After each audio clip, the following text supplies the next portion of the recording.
Сайн байцгаана уу?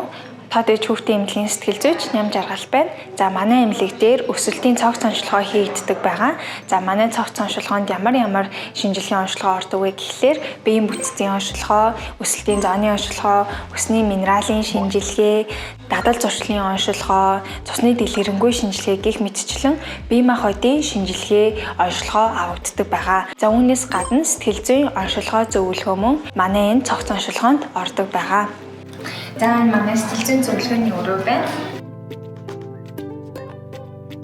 За манай сэтгэл зүйн онцлогоонд ямар онцлогоо буюу тестүүд, үнэлгээнүүд ордог талаар та бүхэндээ цувралаар ингээд рил болгоод хүргэх болно. Тэгэхээр өнөөдрийн маань рил юуны тухай вэ гэхлээр хамгийн ихний тест буюу үнэлгээний талаар байгаа. За энэ нь болохоор бусдад харилцах харилцааны үнэлгээ байгаа.